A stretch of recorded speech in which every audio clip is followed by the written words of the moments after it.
কইরা, বিভিন্ন টেন্ডারবাজি চাঁদাবাজি কইরা সম্পদের পাহাড় গুছাও। হারামকে হারাম মনে করো না, ঘুষকে ঘুষ মনে করো না, সুদকে সুদ মনে করো না। বিভিন্ন কায়দায় দলের সঙ্গে জড়াইয়া টেন্ডারবাজি চাঁদাবাজি কইরা কার জন্য এই সম্পদের ইখা যাও। একটু মাঝে মাঝে চক্ষু বন্ধ করো, মুরাকাবা করো। কারণ বাংলাদেশের ভিতরে সবচেয়ে বড় ধনীর ভিতরে একজন যমুনা গ্রুপের মালিক। করোনা ভাইরাসের সময় যখন করোনায় আক্রান্ত হইল, বাজান যখন শ্বাস টানতে ছাড়তে পারে না, তখন ডাক্তারকে ডাক দিয়ে বলে, ডাক্তার তুমি যদি আমার শ্বাস টানা ছাড়ার ব্যবস্থা করতে পারো, আমি তোমাদেরকে সমস্ত সম্পদ লিখে দেব।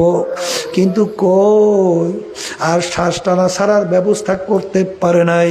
হে আমার বড় লোক বাবারা, পর্দালের মা বোনেরা, কার জন্য জীবন শেষ করো, কার জন্য হারামকে হারাম মনে করো না, ঘুষকে ঘুষ মনে করো না, এই সম্পদ কার জন্য রাইখা যাও।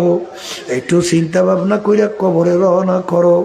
কারণ বাজান, এই বাংলাদেশের ভিতরে অনেকেই জানেন, এক বড় ধনী ব্যাংকার মারা যাওয়ার পরে তার লাশ নিয়ে গাড়ির গ্যারেজের ভিতরে ফেলাইয়া রাখছে। তার দুই সন্তান বাপের বাজান গোসল করাইয়া, কাপড় পরাইয়া, জানাজা পরাইয়া, দাফন কাফনের ব্যবস্থা না কইরা ওরা বাপের রাইখে যাওয়া সম্পদ নিয়ে মারামারি কাটাকাটি করে। ঝগড়া করতে করতে এক পর্যায়ে ওর বাপের লাশ ফুইলা ফাইটা পয়সা গন্ধ হওয়ার উপক্রম। বাপের লাশের কোনো খবর নাই, সম্পদ নিয়ে মারামারি কাটাকাটি করে। এক পর্যায়ে এলাকার লোকজন সবাই চাঁদা ধইরা তারপর তার দাফন কাফনের ব্যবস্থা করলো। এ দুনিয়াদার পাগল, তুমি দুনিয়ার থেকে বিদায় নিয়ে কবরে যাওয়ার পরে তোমার সন্তান কি তোমার কবরের পাশে যাইয়া দুই চোখের পানি ফালাইয়া, দুই হাত মালিকের দরবারে উঠাইয়া তোমার জন্য দোয়া করবে, রব্বির হামহুমা কামা রব্বায়ানি সগীরা। কি দোয়া করবে না, তোমার সম্পদ নিয়ে গুনার ভিতরে লিপ্ত থাকবে। চিন্তা ভাবনা করে কবরে রওনা করো। ফরিদপুর গেছিলাম, একজন আমাকে বলে, হুজুর একটা বড় ধনী মারা যাওয়ার পরে যত অন্ধকার হইয়া আসতেছে, ঘরের ভিতর থেকে ডাক দিয়া বলে, রাত্রে তাকে এই লাশ ঘরে রাখা যাবে না। ছোট ছোট বাচ্চারা মরা লাশ দেখলে ভয় পাইবে। বাজান মসজিদের ভিতর থেকে খাট বের কইরা খাটের ভিতরে উঠাইয়া সারা রাত্র নিয়ে মসজিদের বারান্দায় ফালাইয়া রাখছে। ওর কষ্টের কামাই করা টাকার বাড়ি ওকে জায়গা দেয়। এই জন্য আমার বাজানদেরকে বলবো, পর্দালে মাহবুবদেরকে বলবো, দুনিয়াকে দু শান্তির জায়গা না, আর দুনিয়া দারুল মেহনে ওয়াল বালা। দুনিয়া কিন্তু বালা মুসিবতের জায়গা, কষ্ট ক্লেশের জায়গা। বাজান এই গরমে, এই ঠান্ডা, এই ছেলে কথা শোনে না, মেয়ে কথা মানে না, এই স্ত্রী কথা মানে না, স্বামী কথা শোনে না, শত্রু মিত্রুর কোনো অভাব নাই, রোগ ব্যাধির কোনো শেষ নাই। এরকম করতে করতে একদিন তোমার বাড়ির পাশের মসজিদের মাইকে ঘোষণা হইতে থাকবে, বাড়িওয়ালা নাই রে বাড়ি, নাই রে দুনিয়াতে, বাড়িওয়ালা নাই রে বাড়ি, নাই রে দুনিয়াতে। এই তো তোমার জীবন শেষ হয়ে গেল। এই যে আমার বাজানদেরকে বলবো, দুনিয়ায় শান্তি চাইলে কেউ কোনোদিন পায় নাই, কেউ কোনোদিন পাবে না। যদি না পায়, না থাকতে পারো, তাহলে আমার বাজানদেরকে বলবো, একদিন হঠাৎ জিবরাইল আলাইহিস সালাম আসছেন আল্লাহ রাসূল সাল্লাল্লাহু আলাইহি ওয়াসাল্লাম সঙ্গে দেখা করার জন্য। আল্লাহর হাবিব বলেন, ভাই জিবরাইল, এরকম অসময় তো আপনি কখনোই আসেন না, এরকম সময় আপনি কেন আসলেন? জিবরাইল সালাম বলে, আল্লাহর রাসূল, আমার মালিক আমাকে বেহেশত জাহান্নাম দেখাইছে, বাহির পাশ ভিতর পাশ সব আমাকে দেখাইছে। আমার মালিক জাহান্নাম যেভাবে তৈরি করছে, ওই এক সেকেন্ডের আযাব সহ্য করার শক্তি দুনিয়ার কোনো মানুষের নাই। এই কথা বইলা জিবরাইল আলাইহিস সালাম কান্দে। আল্লাহর হাবিব বলেন, ভাই জিবরাইল, আমার মালিক তো আপনাকে সবচেয়ে সম্মানিত ফেরেশতা হিসেবে কবুল করছেন, সম্মানিত ফেরেশতা হিসেবে আমার মালিক আপনাকে দান করছেন, আপনি হারে কেন কান্দেন? জিবরাইল সালাম বলেন, আল্লাহর রাসূল, হারে ইবলিস তো মাওলার নৈকট্যের ছিল, সম্মানিত ছিল, ওর ব্যাপারে আমার মাওলার কি সিদ্ধান্ত হইল? হারুত মারুত তো মাওলার ফেরেশতা ছিল, তাদের ব্যাপারে আমার মালিকের কি সিদ্ধান্ত হইল? আমি তো জানি না আমার ব্যাপারে আমার মালিকের কি সিদ্ধান্ত, এই জন্য আমি কান্দি।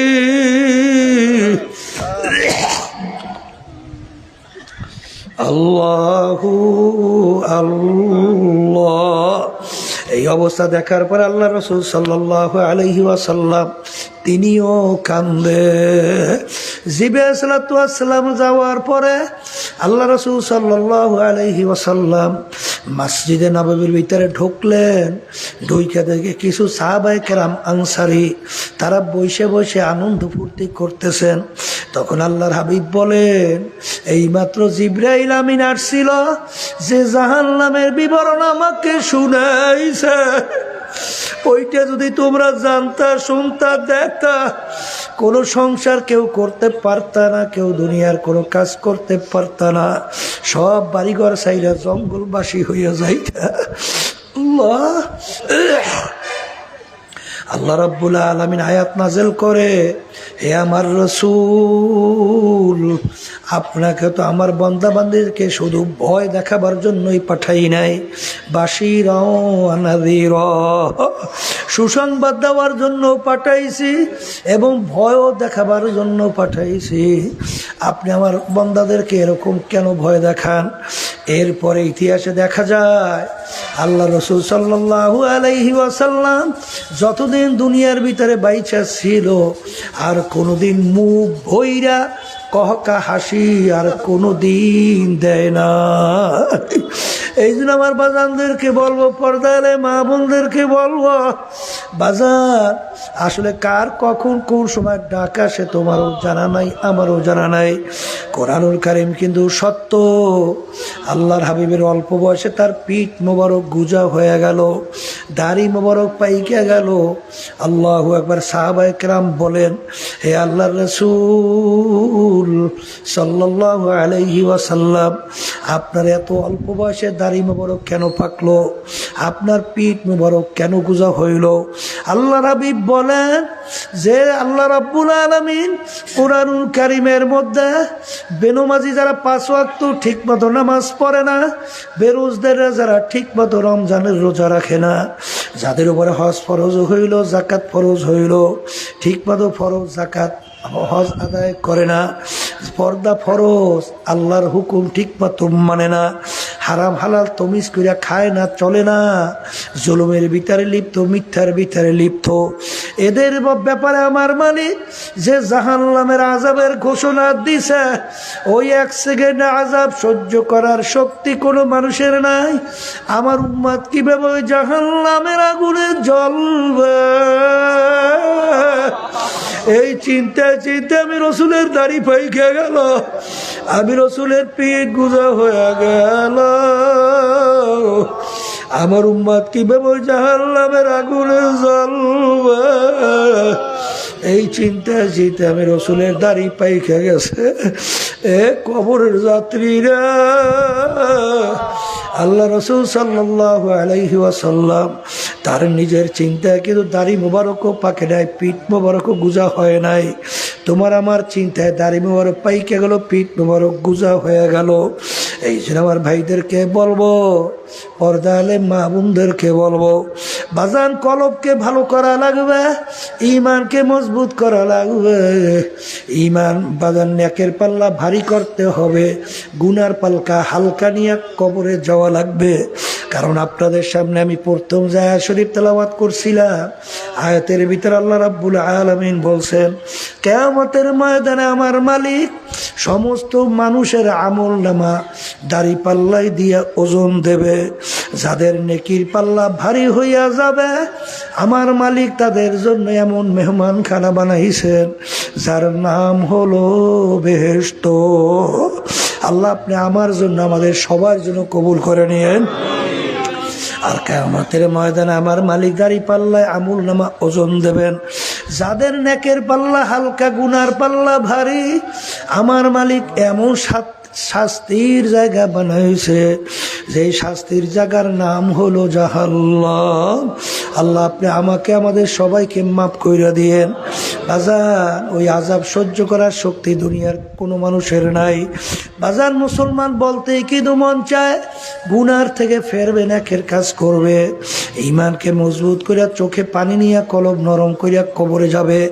কিন্তু বাজান শয়তান এবং নফস তোমার আমার পিছনে শত্রু হিসাবে কাজ করে। এই শয়তান এবং নফসের ধোঁকার থেকে বাঁচার জন্যে আমার মালিক তোমাকে আমাকে হুকুম করছেন, ওয়াকুনু মা'আস সাদিকিন, তোমরা সাদিকিন বান্দাদের সঙ্গী হও। বাজান কবরে কিন্তু কোনো দলাদলি নাই। কবরে দেখেও পরিচয় দাও আমি চরমনাইয়ের মুরিদ। কেউ যদি পরিচয় দেয় আমি জামাতের লোক, আমি তাবলিগের লোক, আমি অমুক তমুক সমুক দলের লোক, আমি অমুক বংশের লোক, আমি পীর মুফতি, আমি মুহাদ্দিস, আমি বড় বংশের, আমি ধনী, আমি অমুক তমুক সমুক, এই পরিচয় কিন্তু কবরে চলবে না। কবরে কিন্তু সবার জন্য প্রশ্ন তিনটা, মান রব্বুকা, ওমা দীনুকা, ওয়া মান নাবিয়ুকা।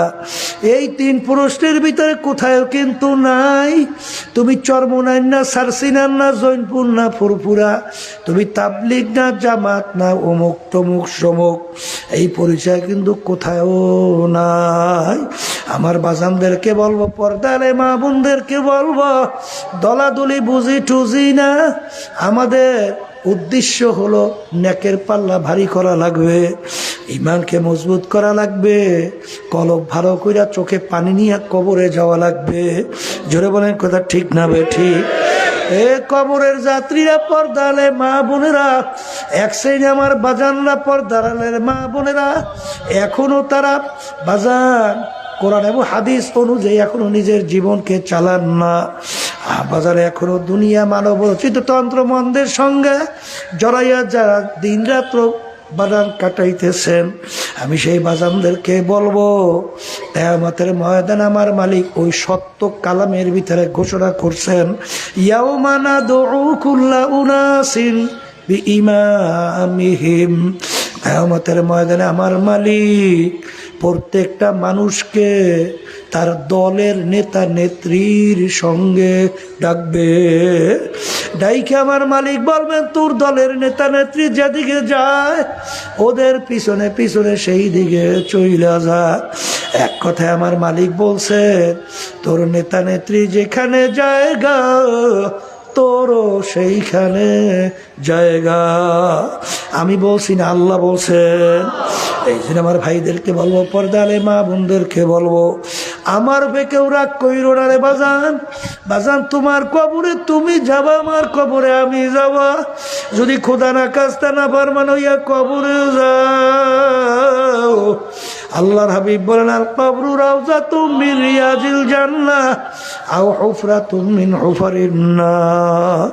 এ আমার উম্মতেরা, এই যে কবর দেখো, যারা ঈমান আনছো তাদের কাছে এই কথা, যাদের ঈমান নাই তাদের সঙ্গে কোনো আলোচনাও নাই। আল্লাহ রাসূল বলেন, এ আমার উম্মতেরা, এই যে কবর দেখো, এই কবর কিন্তু আসল কবর না।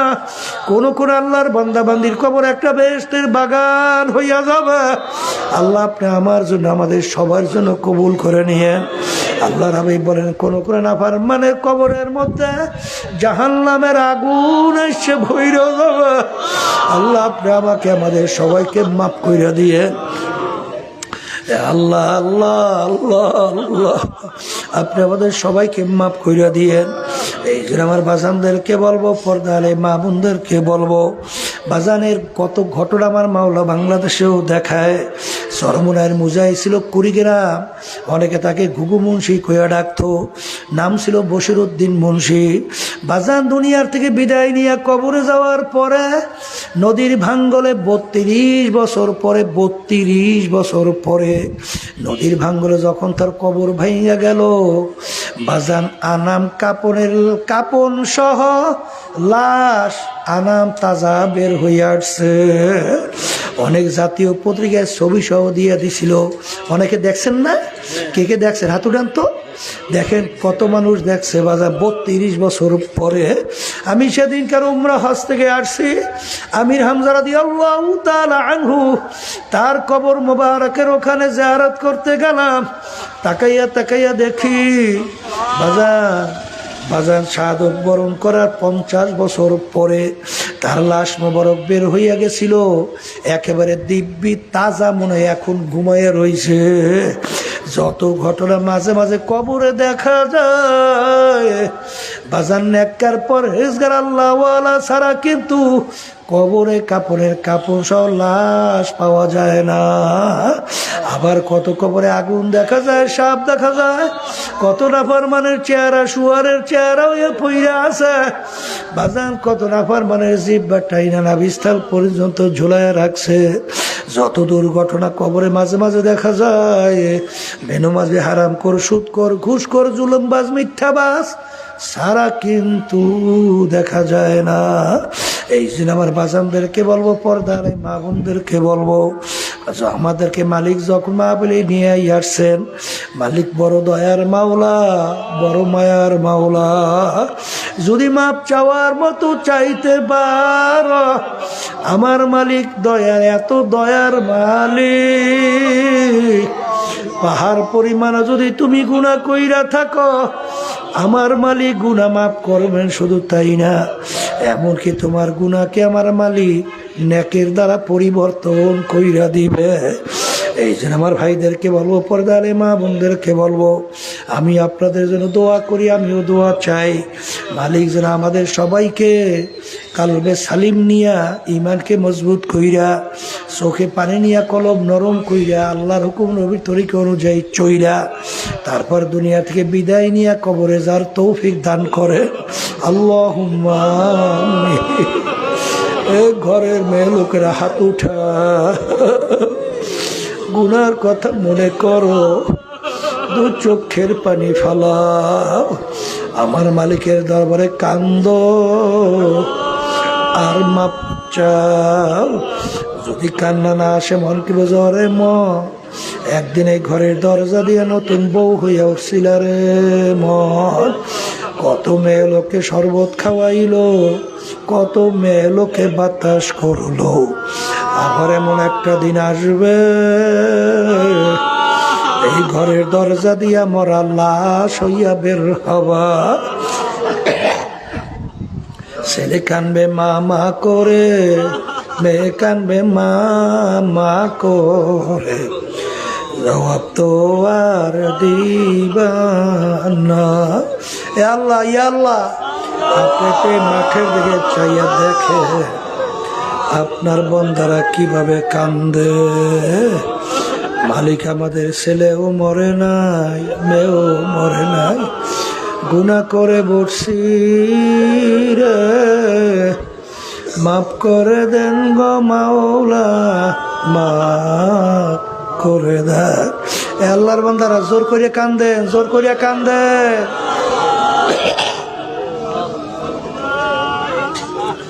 সন্তান মারা গেলে চোখে পানি আসে, সম্পদ নষ্ট হয়ে গেলে চোখের ভিতরে পানি আসে।